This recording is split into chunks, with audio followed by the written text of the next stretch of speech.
Volvo is on a mission to incorporate electrification into every single vehicle it sells by the year 2025, which includes this large SUV, the Volvo XC90. Formerly sold under the T8 badge from its launch in 2015, this plug-in hybrid now falls under Volvo's electrification brand, Recharge. Here's a closer look at the 2021 Volvo XC90 Recharge. The XC90 Recharge is a relative veteran in a growing list of competitors in the three-row plug-in hybrid space, all of which offer the fuel efficiency of part-time electrification and the practicality of not being fully tied to a plug, which is still an expensive proposition for larger and heavier vehicles such as these. Adding electrification to the XC90 Recharge makes it the most powerful iteration of the XC90 lineup. Its 2-liter supercharged and turbocharged gas-powered engine at the front of the vehicle works in tandem with an electric motor to produce a combined output of 400 horsepower and 472 pound-feet of torque. That electric motor powers the rear axle while the gas motor powers the front, which means they combine to create electric all-wheel drive. In most day-to-day applications, you'd be hard-pressed to tell the difference between this and a mechanical all-wheel drive system. With a full charge to its 11.6 kilowatt-hour battery, the XC90 Recharge can travel 29 kilometers on electric power alone. This isn't the longest plug-in hybrid range on the market by any means, but it would be enough to get many urban and suburban owners through their daily commuting. Drivers have complete control over electric functionality by cycling through the drive modes: full-time all-wheel drive to keep the gas engine running, pure mode to run in electric only, hybrid to burn fuel on demand, as well as Polestar-engineered sport mode and off-road mode. There's also a B gear, which increases the amount of regenerative braking the XC90 will apply to recharge during driving, though this mode really ought to be easier to access than having to tap on the gear selector 3 times to get going.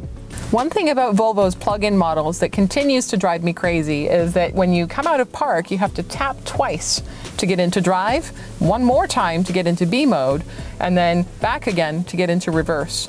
Having to shift through neutral to get to the gears I actually want to use hasn't stopped driving me crazy.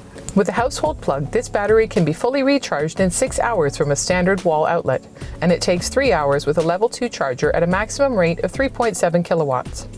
An overnight charge is likely good enough for most owners, but the more important question is how to get it done. The XC90 is not a small vehicle, and my urban driveway is quite narrow.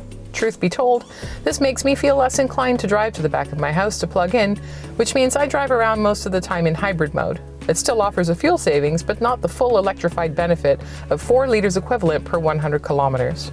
If you're considering buying this or any plug-in hybrid, make sure you have an outlet close to your parking spot, or you can install a charging point nearby to get the most out of your vehicle. One clear upside of the XC90 is that its styling still looks classically elegant as it ages. This is especially true in this Inscription Expression grade, with rich blonde leather set over supportive seats and against darker accents and walnut wood inlays, laid out in a minimalist design that creates a quiet and calming space. However, there are a few things about this interior that make it less practical than some of its competitors, particularly for those who expect to use the third row often.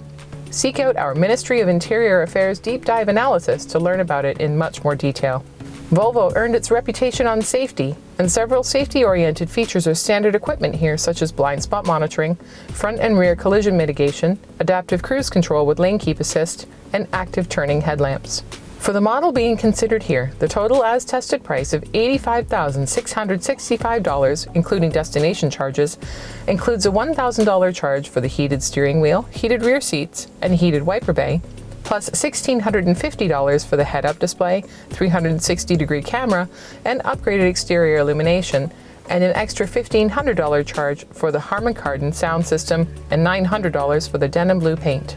That results in a very similar price to the Lincoln Aviator Grand Touring, which is a tough competitor when you consider its more modern tech features and usable interior. However, a buyer who's happy with an SUV with a third row that's best suited for occasional use might consider the XC90 Recharge for its elegant and understated looks and ease of drivability. For Driving.ca, I'm Stephanie Walcraft. For more reviews of electrified vehicles, follow us on Instagram or Twitter, or hit the bell to subscribe.